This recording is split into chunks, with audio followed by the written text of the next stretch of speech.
Vamos a meditar en la palabra de Dios y yo te pido que abras tu Biblia en la carta a los Efesios, en el capítulo 4. Por lo pronto busca Efesios capítulo 4.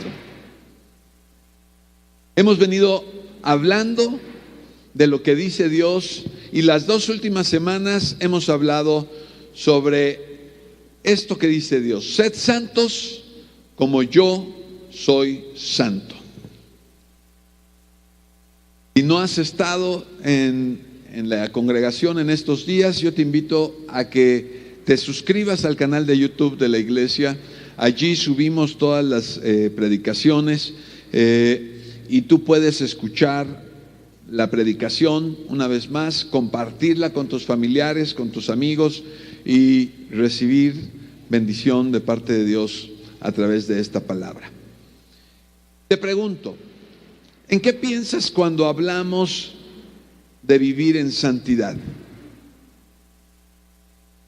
A mí, una de las primeras imágenes que vienen a mi mente es pensar en personas tipo los monjes o las monjas, ¿verdad? Que apartan su vida para dedicársela a Dios. Estuve investigando un poco y son personas que han decidido abandonar la sociedad para buscar la perfección personal y dedicar su vida a Dios.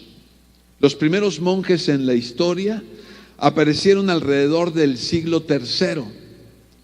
Estas personas empezaron a habitar en los desiertos y en las cuevas, buscando una vida solitaria y austera. Dedicaban su vida a la oración, la pobreza, la castidad y la contemplación, apartados de todos los demás y alejados de todos los asentamientos urbanos. Yo me pregunto, ¿esto será lo que Dios nos pide hacer cuando dice, sed santos porque yo soy santos? Yo te invito a que meditemos sobre la santidad. Yo no quiero juzgar a estas personas que han decidido buscar a Dios de esta forma, pero sí quiero que tú pienses en cómo tú vivirás la santidad delante de Dios. ¿Qué es lo que Dios te pide hacer? Cierra tus ojos un momento y pidamos la dirección de Dios a nuestras vidas. Señor, queremos pedirte que nos hables en esta mañana. Hemos venido a escuchar tu voz, a recibir tu dirección, tu consuelo. Háblanos de manera poderosa. Te pido que uses mis palabras para poder exponer tu palabra con poder, con gracia, con gloria. Cambia nuestra manera de pensar respecto a la santidad. Cambia nuestras actitudes para que vivamos de una manera santa. En el nombre de Cristo Jesús. Amén. Primera de Pedro 1:16, estuvimos aprendiendo ese versículo. ¿Alguien se lo aprendió? Porque escrito está, sed santos porque yo soy santo. Santo, la palabra santo tiene por lo menos 2 acepciones: apartado y puro. Tú has sido apartado del uso común y has sido purificado por la sangre de Cristo. La santidad es algo que se obtiene como un regalo de Dios.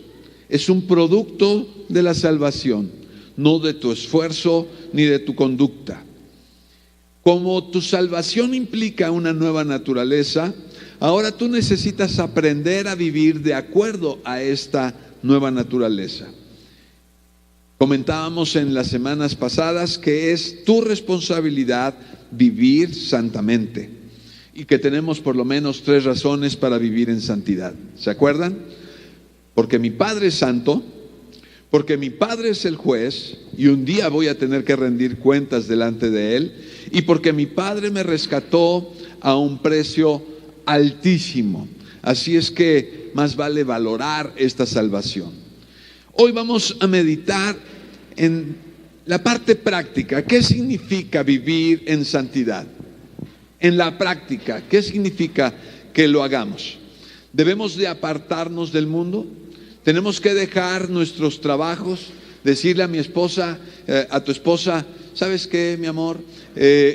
Voy a vivir en santidad, así es que tú me haces enojar, tú me haces la vida difícil, así es que tengo que apartarme de ti, ¿verdad? A lo mejor tú vas a decir, es que en mi trabajo hay mucha gente que hablan con groserías y siempre me están animando a que yo tome, que me vaya de borrachera, ¿verdad? Y me voy a apartar, voy a dejar de trabajar para no contaminarme con el mundo. ¿Es eso lo que Dios nos está pidiendo? No, ¿verdad? ¿Será que acaso tenemos que orar 8 horas al día hasta que las rodillas, ¿verdad? Tengamos rodilla de camello, digamos, estas sí son rodillas santas. Tenemos que venir y estar aquí en la iglesia la mayor parte del tiempo. ¿Será eso lo que nos va a dar la santidad? Tampoco, ¿verdad? La vida de santidad a la que Dios te está llamando a ti no pretende aislarte del mundo. Por el contrario, la santidad que Dios te está pidiendo que vivas, que tengas, requiere de convivencia. Lo que busca es apartarnos de las conductas del mundo, de las cosas que valora el mundo. Y no te pide cosas complicadas, no te pide cosas que estén fuera de tu alcance. Dios te pide cosas sencillas, pero fundamentales y poderosas, que te guardarán, ¿verdad?, de otros pecados. ¿Estás conmigo en Efesios capítulo 4? Voy a leer para ti algunos versículos y algunas partes de estos versículos, así es que espero que me puedas ir siguiendo. En la Nueva Traducción Viviente, el versículo 17 dice: ya no vivan como los que no conocen a Dios. Ese es el llamado a santidad. No vivas como aquellos que no conocen a Dios. En el verso 22 al 24 dice: desháganse de su vieja naturaleza pecaminosa y de su antigua manera de vivir, que está corrompida por la sensualidad y el engaño. Desháganse de ese viejo hombre. En el verso 24 dice: pónganse la nueva naturaleza, creada para ser a la semejanza de Dios, quien es verdaderamente justo y santo. Así es que, tomando este pasaje, podemos decir que vivir en santidad requiere por lo menos de 2 cosas: dejar de hacer algunas cosas y empezar a hacer algunas otras que no hacíamos antes. ¿Cuáles serán esas cosas que nos van a permitir vivir en santidad? Vamos un poco más adelante en este texto. Verso 25. Así que dejen de decir mentiras. Digamos siempre la verdad a todos, porque nosotros somos miembros de un mismo cuerpo. ¿Te das cuenta? Dejen de decir mentiras. ¿Y qué es lo que tenemos que empezar a hacer? A hablar verdad, decir la verdad. Verso 26. No pequen al dejar que el enojo los controle. No permitan que el sol se ponga mientras sigan enojados, porque el enojo da lugar al diablo. Si eres ladrón, deja de robar. En cambio, usa tus manos en un buen trabajo digno y luego comparte generosamente con los que tienen necesidad. ¿Qué es lo que tengo que dejar de hacer? De robar. ¿Y qué es lo que tengo que empezar a hacer? A dar y dar generosamente para las necesidades de las personas. Verso 29. No empleen un lenguaje grosero ni ofensivo. Que todo lo que digan sea bueno, útil, a fin de que sus palabras resulten de estímulo para quienes los oigan. ¿Qué tengo que dejar de hacer? Usar mis palabras para herir, para lastimar, para ofender, ¿Y qué tengo que empezar a hacer? Hablar de manera que levante, que construya, que edifique, que anime, ¿verdad? Me hubiera gustado haberles hecho un cuadro para que pudiéramos comparar cosas que debo dejar de hacer con cosas que debemos empezar de hacer. Debo dejar de decir mentiras para hablar verdad. Debo dejar de enojarme. Ahí quedaría muy bien un ouch, ¿verdad? Ahora, ¿qué tengo que hacer en lugar de enojarme? ¿Qué dice el texto? No dejes que el sol se ponga sobre tu enojo. ¿Qué significa eso? Perdona. Deja de enojarte y perdona. Debemos dejar de robar y tenemos que aprender a compartir con generosidad. Debemos de dejar de herir con nuestras palabras y tenemos que hablar para edificar. Y estas son las cosas sencillas, poderosas, que Dios te pide que hagas para vivir en santidad. Yo no sé tú, pero cuando estaba estudiando esto en nuestro estudio de Efesios, ¿verdad? Dije, ¿y no hay algo más con más punch, ¿verdad? Alguien diría, con más carnita. ¿No le tendríamos que buscar algo ahí más profundo? Déjame decirte que esto es lo más profundo y poderoso que puedes escuchar sobre la santidad.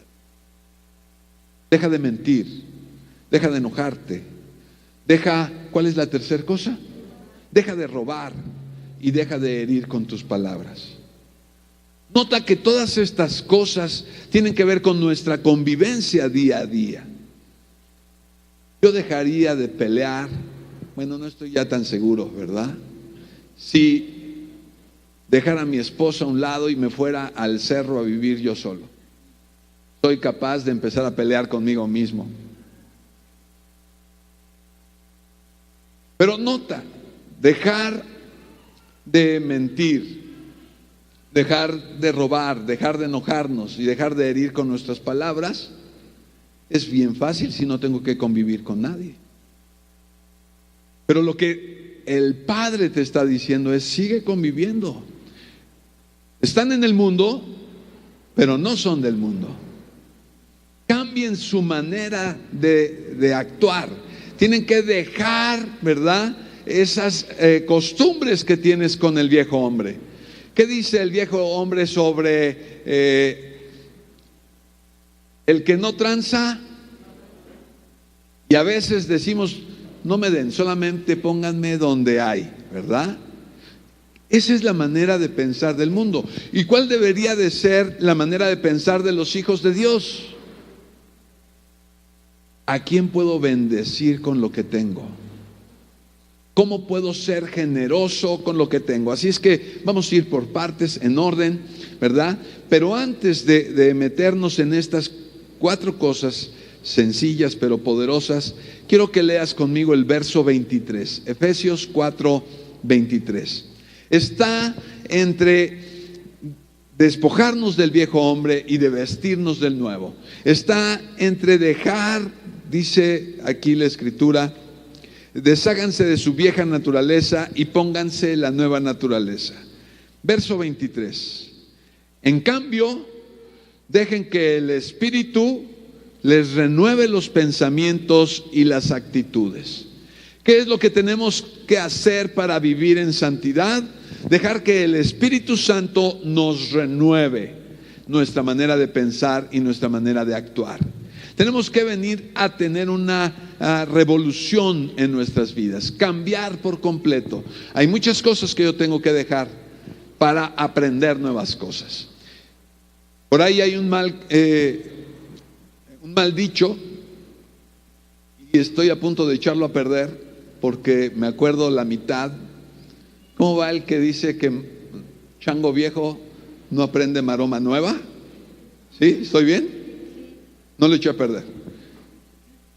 Alguien diría: pues pastor, usted ya le califica para chango viejo, ¿verdad? ¿Puede aprender cosas nuevas todavía? ¿Puedo? Si yo puedo, entonces ustedes pueden. No son tan viejos, ¿verdad? Todos podemos cambiar nuestras actitudes.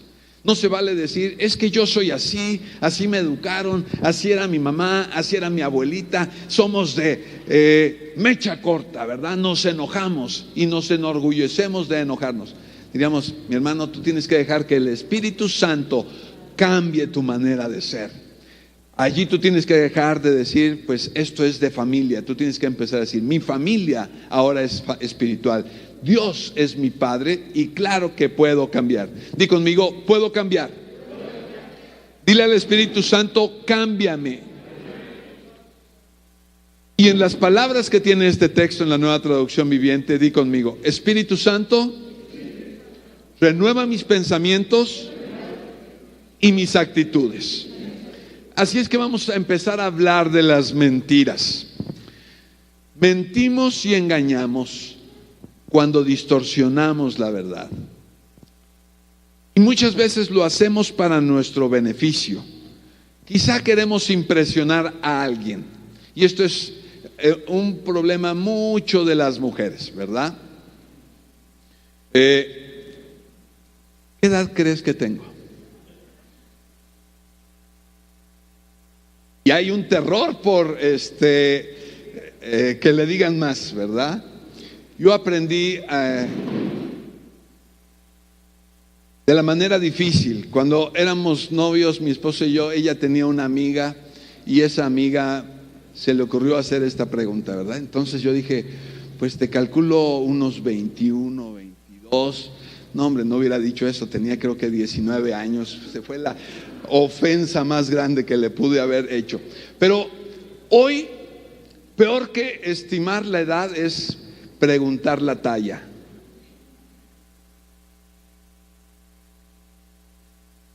Queremos impresionar a los demás, ¿verdad? Queremos vivir en una ilusión y no queremos decir. Los varones tendemos a aumentarnos la edad cuando estamos jóvenes, así para ya puedo entrar a esos lugares donde piden identificación, ¿verdad? Quieres aparentar madurez y quieres impresionar o lograr algo. Vas a pedir un trabajo y mientes sobre tus habilidades con tal de conseguir ese trabajo. ¿Es correcto eso? En nuestras relaciones las mentiras las van a perjudicar, las van a romper. Tenemos que aprender a hablar verdad.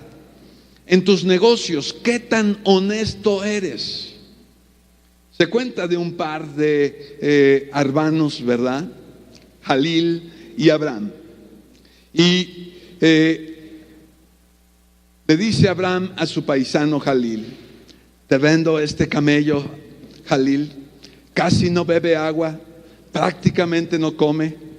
Cuando esposa va al mercado, camello carga todo y también, ¿verdad?, pasea a tus hijos por el parque. Al escuchar Jalil, tremenda cosa, dice, lo compro, ¿verdad? Se lleva al camello confiado en que todo lo que le han dicho es cierto. Y a la semana llega Jalil con Abraham. Hermano Abraham, me engañaste, este camello no sirve, bebe demasiado, lo llevo al mercado y no carga las cosas del mandado y a mis hijos no los quiere pasear. Y entonces Abraham le dice a Jalil, cállate Jalil, no hables mal del camello, no lo vas a poder vender después, ¿verdad? Sucede que nosotros a veces mentimos para poder vender las cosas. Torcemos la verdad para tratar de sacar provecho. Y eso no es correcto. Y tú eres de los que mienten para convivir, ¿verdad? Los pastores tendemos a decir, ¿verdad? Y en la reunión, no hombre, hubieron 500 personas y la gloria de Dios fue extraordinaria, casi la podíamos tocar. Y de repente, a ver, ¿cuántos contaron? Pues eran como 200, pastor. Y pues el equipo de alabanza, ¿verdad?, se equivocó varias veces, la gente se estaba durmiendo, pero el pastor quiere impresionar.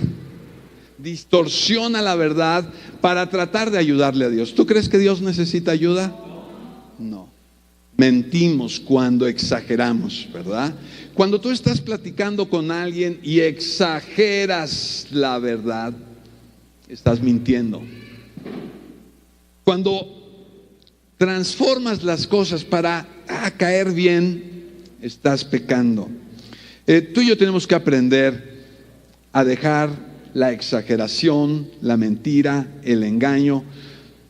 No es mentira blanca, no es una mentirita porque estamos conviviendo. No, tú y yo tenemos que aprender a hablar verdad. Y aún de los temas que nos son difíciles. Hoy tenemos que aprender a hablar de la muerte con nuestros hijos. Nadie tiene la vida comprada. Y muchos, no hables de eso, no te vas a morir. Habla claramente, ¿verdad? Con tus hijos, ¿qué pueden hacer? ¿Qué van a hacer? El día que tú mueras, planeen ese tipo de cosas. Son cosas que tenemos que hablar. Ellos tienen que saber. Quién sabe si te vayan a obedecer cuando fallezcas, pero por lo pronto ya hablaste ese tipo de situaciones. Prepárate para ese día al que todos vamos a llegar, para la muerte. Que pase mucho tiempo para que eso suceda, amén, gloria a Dios. Pero que tú ya tengas un lugar donde tu servicio funerario pagado, por ejemplo. Empieza a ahorrar para ello, empieza a pagar para ello, para que no dejes una carga a tu familia cuando ese evento suceda. ¿Qué quieres que suceda? ¿Verdad? Tenemos que hablar también verdad sobre nuestra debilidad en cuanto al pecado. Es algo que no podemos hablar con todo mundo y es por eso que es importante que nos reunamos en células, o ahora vamos a empezar a reunirnos en casas de oración con un grupo pequeño, y allí, en lugar de mentir sobre que soy el super ministro de la palabra y jamás tengo tentación, yo tengo que abrir mi corazón y decir, ¿saben qué?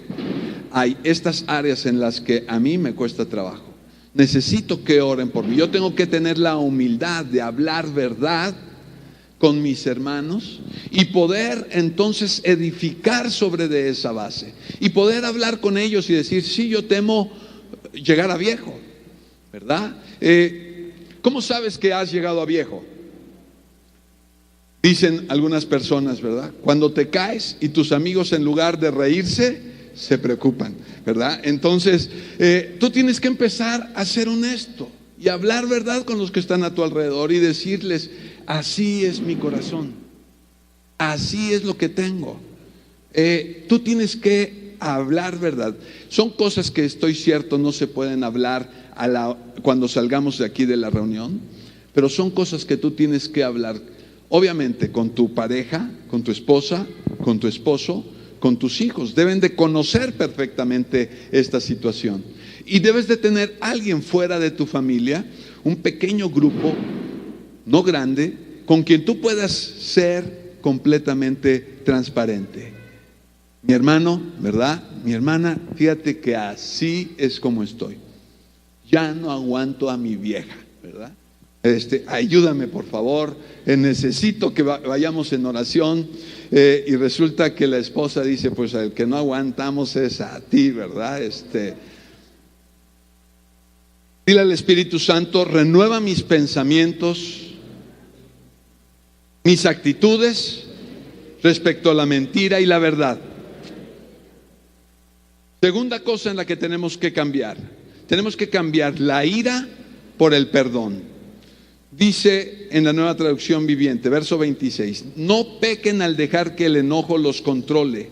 No permitan que el sol se ponga mientras sigan enojados, porque el enojo da lugar al diablo. Nota que lo que está diciendo la Escritura es que no te enojes.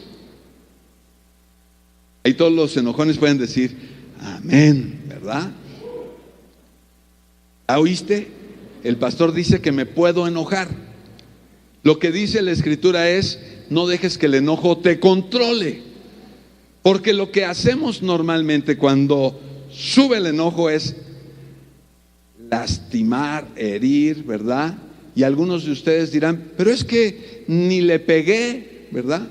Vamos a cambiar un poquito. La esposa dice, yo ni le pegué, Solamente le dije que era un maricón, que era un cobarde, que era un bueno para nada. ¿Te parece que esas palabras son buenas? Son ofensivas, ¿verdad? Y luego no sabemos cosas en la familia que cuando estamos enojados, salen, ¿verdad? Y una vez que salen quisieras agarrarlas, decir, no las dije, pero qué daño cometemos cuando dejamos que el enojo nos controle. Vamos a crecer en santidad el día que controlemos nuestro enojo. Y dice aquí una recomendación magnífica: no dejes que el sol se ponga sobre tu enojo. ¿Qué significa esto? Que más vale enojarse tempranito en la mañana para que tengas todo el día. Cuando hace tiempo, ¿verdad? Llegábamos a tener alguna discusión, mi esposa y yo, nos pasábamos en vela toda la noche discutiendo, ¿verdad? Porque decía la Escritura, no se ponga el sol sobre tu enojo, y no nos poníamos de acuerdo, seguíamos peleando. Qué pérdida de tiempo, ¿no? Gracias a Dios que eso quedó muy atrás, ya, muy, muy atrás. ¿Qué quiere decir no se ponga el sol sobre tu enojo? Rápido perdona. Rápido resuelvan esa situación, ¿verdad? El que ambos reconozcan su falta, ve con la otra persona y dile, es cierto, ni yo mismo me aguanto el día de hoy, no sé qué es lo que me pasa, tengo un no sé qué, que no sé cómo, que estoy molesto, ¿verdad? Perdóname. Que puedan aceptarse las disculpas y entonces perdonarse, pero ¿cómo? Rápido. Yo sé que en el momento es válido decir, ¿sabes qué? Ahorita ni me hables porque te encuentras, ¿verdad?, con la demoledora. Así es que sí, necesitamos, ¿verdad? Déjame ir a dar una vueltecita, quizá a todo Querétaro, ¿verdad?, para que se me baje el enojo. Y llegas hasta el otro día. Pero el asunto es, resuelve esa situación pronto. Nada de que le voy a aplicar la ley del hielo. Diablo. Y pasa un día, y pasan 2 días, y está sufriendo la condenada, ¿verdad? Pero no voy a dar mi brazo a torcer, porque en mi familia somos así. Somos duros, sí, rencorosos, pero nos enorgullecemos de eso, porque somos fuertes, audaces. No, eso es de otro.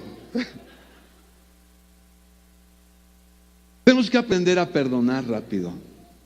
Algunos de nosotros hemos aprendido mal en nuestras familias. Yo tengo que reconocer que en mi familia somos de guardar el rencor, y durante días, meses, años. Pero tenemos que dejar eso. Eso no es bueno. La Escritura nos dice que pronto tenemos que resolver eso. Y nos da una recomendación, porque el enojo da lugar al diablo. Cuando tú estás enojado, eres presa fácil del diablo. Y el diablo, mira, rápido va a usar eso para que tú hieras, lastimes y hagas las cosas más complicadas. Caballeros, díganme si no, entre más guardas el rencor, más grande se hace el problema, ¿verdad? Así es que mejor rapidito nos ponemos de acuerdo.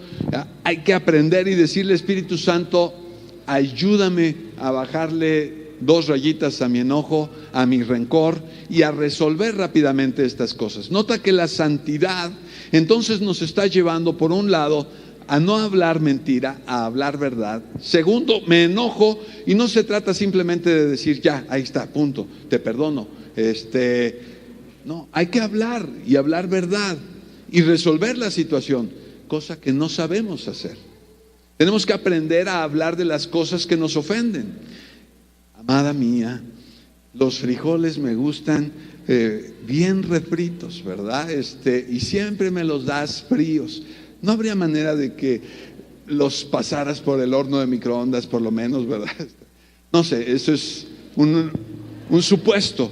Pero tenemos que hablar las cosas que nos molestan y llegar a un acuerdo con la persona. No se trata solamente de pasar por alto la ofensa. Hay que resolver el problema. Hay que llegar a un acuerdo. Y entonces, hablando verdad, podemos tener una buena armonía. Pero eso que estoy platicando en el seno de la familia se aplica en el seno de la familia espiritual. No sé si conoces gente que ha dejado de venir porque no son espirituales en árbol de vida.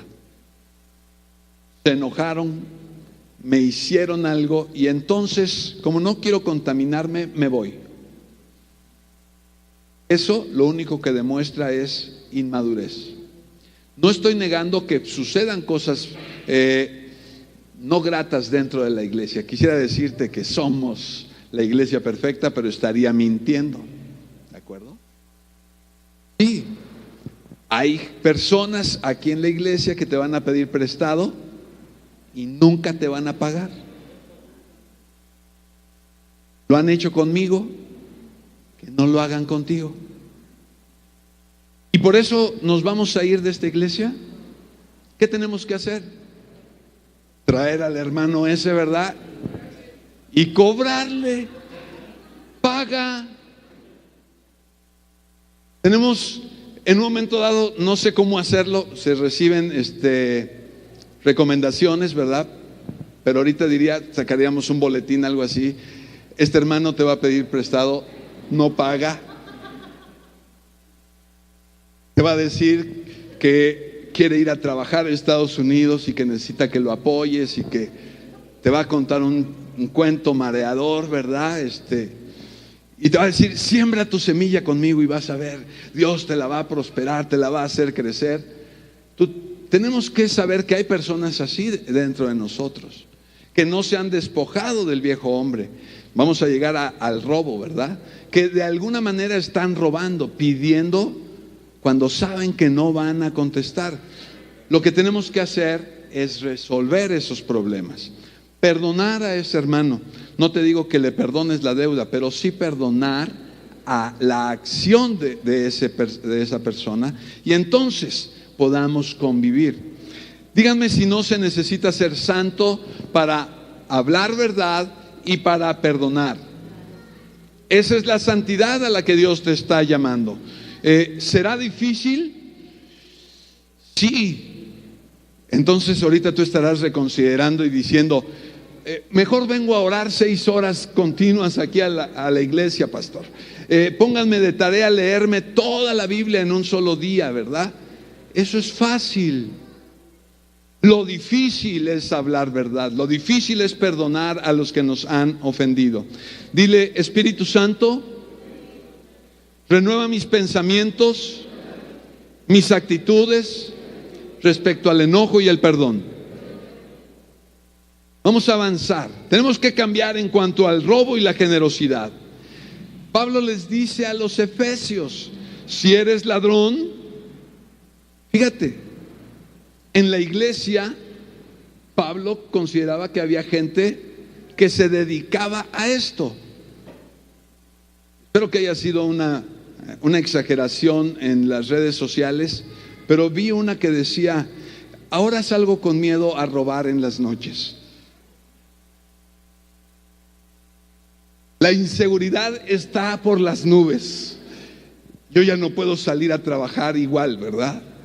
Pues Pablo te escribe, si eres ladrón, deja de robar. Y fíjate qué poderosa es la palabra de Dios. En cambio, usa tus manos en un buen trabajo digno y luego comparte generosamente con los que tienen necesidad. Este texto está profundo y lamento no poderlo desglosar por completo en esta mañana, pero está hablando de la productividad. Está diciendo que Dios espera que tú seas productivo, que tengas un trabajo digno y que generes ganancias sobre de eso que estás haciendo. Dios favorece a aquel que invierte y espera que gane sobre su inversión. Dios no está peleado con el dinero. Pero aquí el otro principio que está diciendo es: anhela tener más dinero. Anhela tener dinero, ¿para qué? Para que tú disfrutes y te la pases de lo lindo. Tremendo. Dice, para que tengas con qué compartir, para que puedas bendecir a los que están en necesidad. Así es que otra cosa que reconoce Pablo en la iglesia es que dentro de la congregación hay personas, hay miembros de nuestra familia espiritual que están pasando por necesidad, que están pasando por momentos difíciles y que se están tronando los dedos, ¿verdad? Habrá para pagar la renta al final del mes, tendremos para la leche de los niños. Yo he escuchado de personas que me han dicho: pastor, no pude ir a la iglesia porque no tenía para pagar el pasaje. 10 pesos para venir aquí. Y reconocemos que existen esas necesidades. Y reconocemos que son válidas. Pero ¿qué tenemos que hacer? ¿Qué es lo que nos dice Dios para que vivamos en santidad? Lo que tienes es tuyo. No estoy hablando de comunismo. El comunismo es otra cosa. El comunismo dice: lo tuyo es mío, ¿verdad? Y todos parejos. Pensar que todos debemos de estar iguales no es un pensamiento bíblico. Lo bíblico es que tú tienes más y tú tienes menos. Así está. ¿Por qué? 1000 razones.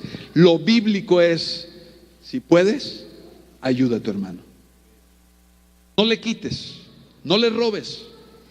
Por el contrario, bendícelo, ayúdalo. Y todos aquí, todos, absolutamente todos tenemos algo que dar y que ofrecer a alguien más. Todos, ¿verdad? El más pobre aquí podrá decir: pero es que yo no tengo.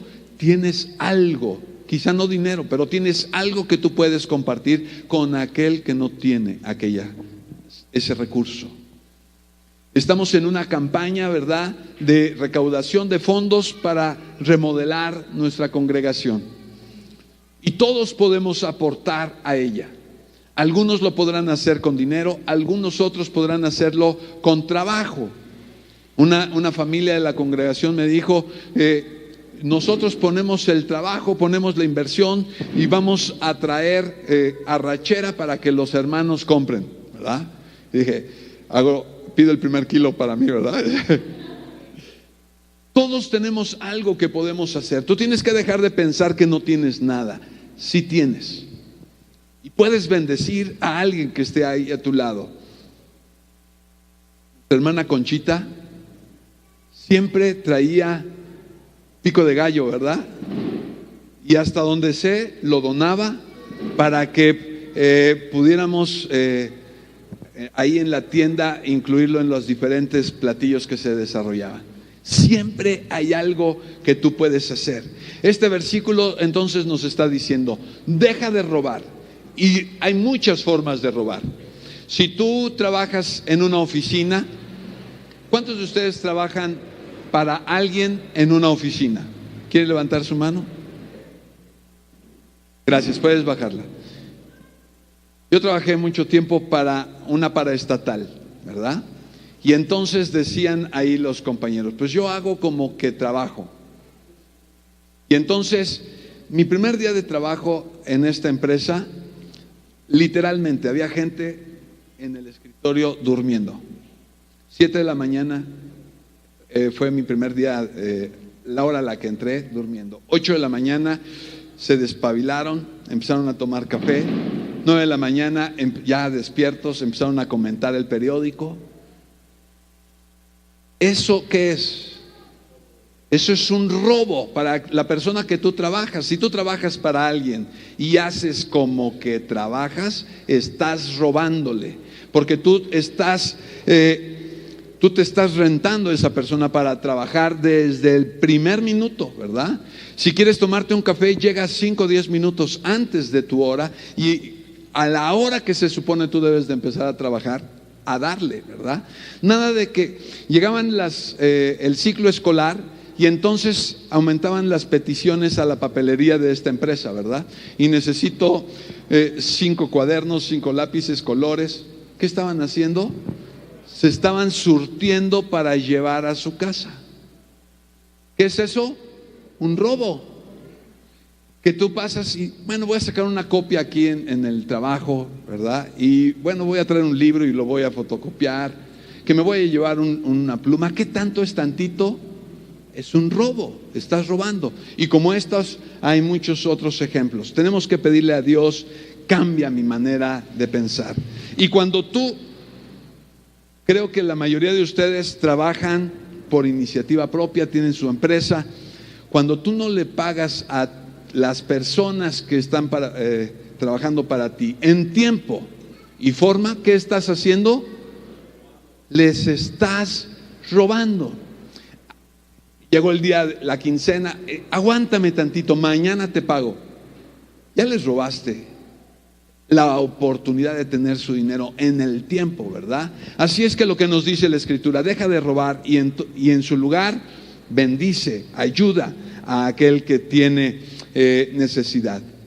Verso 29, en la versión Reina Valera dice que ninguna palabra corrompida salga de vuestras bocas. Esa palabra corrompida viene del griego, de una palabra griega que alude a un pescado o a una fruta que se descompone. Pero una segunda acepción de esta palabra tiene que ver con algo que se desmorona, un montón de piedras que se desmoronan. Así es que muy probablemente, como el sentido que está usando el apóstol Pablo aquí es de edificar, el significado de esta palabra más adecuado para este texto es que tus palabras no destruyan, que tus palabras no lastimen, no hieran. No solamente se refiere a hablar con groserías, no es bueno, no las aliento, pero muchas veces las groserías no ofenden. Los que son de Veracruz pueden decir gloria a Dios y no sé qué adjetivos, pastor, ¿verdad?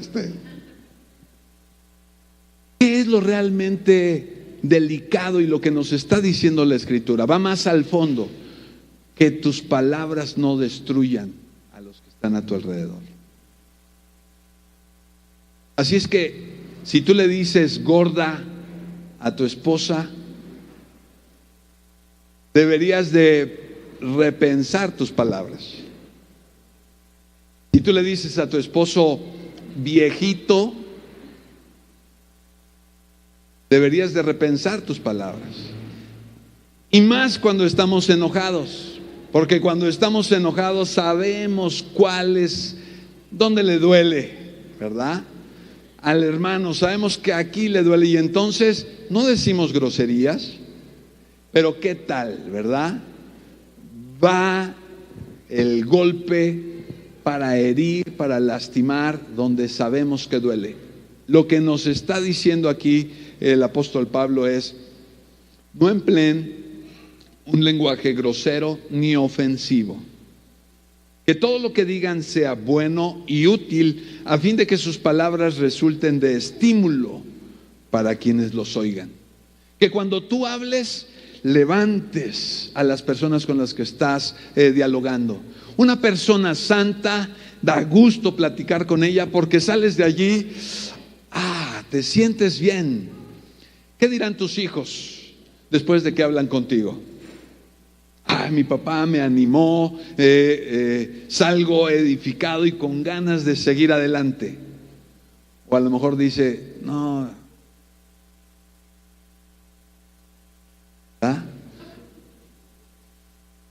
para que me digan mis cosas.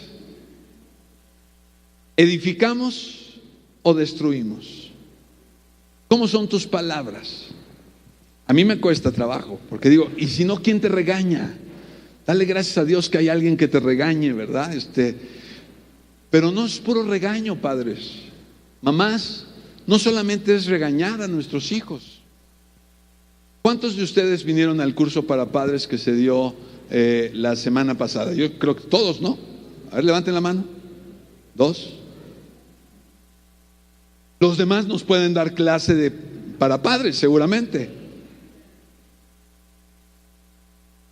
¿Te das cuenta? Somos flojos, perezosos, irresponsables. Queremos vivir la vida a nuestra manera, como va saliendo. No le echamos ganas para vivir de manera santa. ¿Cómo voy a usar mis palabras para edificar?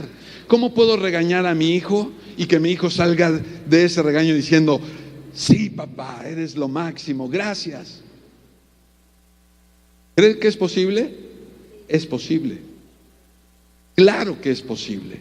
Y tenemos que aprender. Entonces la santidad tiene que ver con cosas sencillas, pero poderosas. Sencillas en el sentido de que no requieren millones de pesos, no requiere que dejes tu empleo actual, no requiere que te vayas a Timbuktu a vivir. Difíciles en el sentido de que va a costar mucho trabajo, porque estamos acostumbrados a vivir como el resto de la gente ha vivido. No queremos invertir en cambiar nuestra manera de ser. Así soy y así me moriré. Así aprendí de mis papás, así aprendí de mis hermanos, de mis cuates de la colonia. Lo más fácil es dejarte llevar. Y tú lo puedes adornar con espiritualidad y decir, pues que sea lo que Dios quiera. Mi hermano, tú no puedes decir eso de manera irresponsable. Si vas a decir, será lo que Dios quiera, significa que entonces tendrás que invertir tiempo, tendrás que invertir dinero, tendrás que invertir esfuerzo y aprender a cambiar tu manera de pensar y tu manera de actuar respecto de estas cosas. Tenemos que cambiar nuestras mentiras y te va a costar trabajo, pero la próxima vez que empieces a mentir por convivir, por impresionar o bien por engañar a alguien, que el Espíritu Santo te redarguya y cuando estés en medio de eso dirás, pues realmente este camello es un fiasco. Así como está te lo vendo, ¿verdad? De algo te servirá. Que cuando estés exagerando la verdad, el Espíritu Santo te pueda decir, sé más prudente con lo que estás diciendo. No importa que no impresiones, solamente habla la verdad. Que cuando nos enojemos podamos pasar rápidamente al perdón. Pero es que me ofendió, es que me hirió hasta en lo más profundo de mi corazón, oh Dios. Perdona. No le puedo picar los ojos. Que caiga fuego del cielo, dice la Escritura que los discípulos pedían, que caiga cielo del fuego. Te pido que le caigas fuego. Perdona. ¿Te va a costar trabajo? Sí. Pero una vez que tú haces esto y empiezas a vivir santamente, que en lugar de robar ahora bendices, que en lugar de herir con tus palabras ahora edificas, entonces la gloria de Dios sobre de ti viene a ser una bendición y tú empezarás a cosechar de esta bendición. Dile a Dios, Espíritu Santo, renueva mis pensamientos y actitudes respecto de mis palabras. Que no nos pretendamos aislar del mundo y por el contrario, que insistamos en convivir con nuestros hermanos. Es el mejor laboratorio que puede existir. Allí vas a practicar tu santidad. Convive con tus hermanos de aquí de la iglesia. Tienes de todo, me tienes a mí, ¿verdad? Soy enojón, a veces muy exigente, a veces desconsiderado, Te va a costar trabajo, pero aprende, anímate. Y Dios te va a llevar de gloria en gloria. Dios estará haciendo de tu vida una vida santa. Dios te dice: sé santo porque yo soy santo. Y ser santo es factible. Cierra tus ojos, por favor. Quizá tú digas: eso está imposible para mí. Yo tengo una buena noticia para ti. Dios puede hacer lo posible para ti. Su Espíritu Santo puede hacer lo posible. Si tú quieres invitar a que Dios sea el Señor de tu vida, el Rey de tu vida, yo te invito a que te arrepientas de tus pecados y le pidas a Él que tome ese lugar, que además te dará vida y vida eterna, presencia. Te invito a que hagas esta oración junto conmigo. Padre, reconozco que he pecado y que no hay nada que yo pueda hacer para merecer tu perdón. Límpiame de toda mi maldad. Creo y confío que Jesucristo es mi Salvador, que Él murió por mí en la cruz, cargó con todos mis pecados y me ofrece perdón y vida eterna. Yo la recibo por fe en Cristo Jesús.